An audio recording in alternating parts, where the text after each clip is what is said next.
Sir మీరు optional history నుంచి ఆంథ్రోపాలజీకి change చేసినప్పుడు ఆ 2 అటెంప్ట్స్ ఇచ్చారు కదా మెయిన్స్, ఆ 2 టైమ్స్ మీరు మెయిన్స్ క్లియర్ చేయగలిగారా? మెయిన్స్ కాదండి, ఒకసారి క్లియర్ చేశాను. ఒకసారి ఆంథ్రోపాలజీ తోటి తక్కువ వచ్చాయి, అరౌండ్ 230, 240 పడ్డాయి.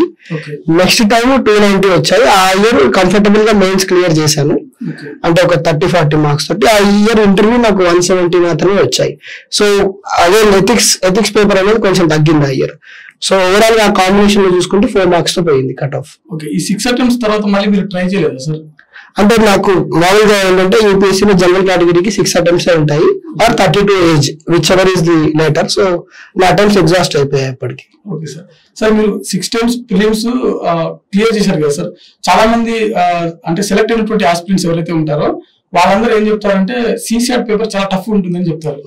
మీరు 6 టైమ్స్ డైరెక్ట్ క్లియర్ చేశారు కదా, సో మీ జర్నీ అంటే ప్రిలిమ్స్ ని క్లియర్ చేయడానికి మీ స్ట్రాటజీ ఏంటి సార్?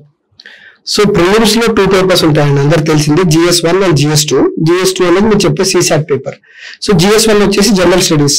అదేంటంటే దాని పోర్షన్ మోస్ట్లీ మెయిన్స్ తో ఉన్నట్లుగానే అనుసంధానంలో ఉంటది. అయితే సిసాట్ కి వచ్చేటప్పటికి ఆఫ్ లేట్, స్పెషల్లీ 2018, 2019 నుంచి సిసాట్ స్టాండర్డ్ అనేది కొంచెం పెంచడం జరుగుతుంది. అంటే క్వాలిటీ టఫ్నెస్ కానీ, లేకపోతే reasoning toughness and even reading comprehensions కూడా కొంచెం టఫ్ గా ఇస్తున్నారు. సో సిసాట్ కి మనం ఏం చేయాలంటే, చాలా మంది ఏమనుకుంటారంటే, ఈవెన్ నేను ఇంజనీరింగ్ బ్యాక్గ్రౌండ్ వాళ్ళు ఉన్నా కానీ నేను క్యాంపస్ ప్లేస్మెంట్స్ అప్పుడు ఇవన్నీ చేశాను, లేదంటే నేను GRE ఇచ్చాను, క్యాట్ ఇచ్చాను, నాకు ఇవన్నీ బాగా వచ్చు అని అనుకుంటాం. బట్ సిసాట్ కి ఏంటంటే చాలా ఇంపార్టెంట్ ప్రాక్టీస్ అండి, మనకు రెగ్యులర్ ప్రాక్టీస్ ఉండాలి. చాలా మంది ఏం చేస్తారంటే GS1 పైన చాలా ఫోకస్ పెట్టేసి సిసాట్ అనేది కొంచెం పక్కదోవ పెడతారు. దానివల్ల ఏమవుతుందంటే సిసాట్ మనం ప్రాక్టీస్ లేకపోవడంతో ఫైనల్ ఎగ్జామ్ లో దానికి టఫ్నెస్ ఎక్కువ పెరగడంతో అక్కడ ఇష్యూ వచ్చి సిసాట్ లో యాక్చువల్లీ మనకు రావాల్సింది 67 మార్క్స్.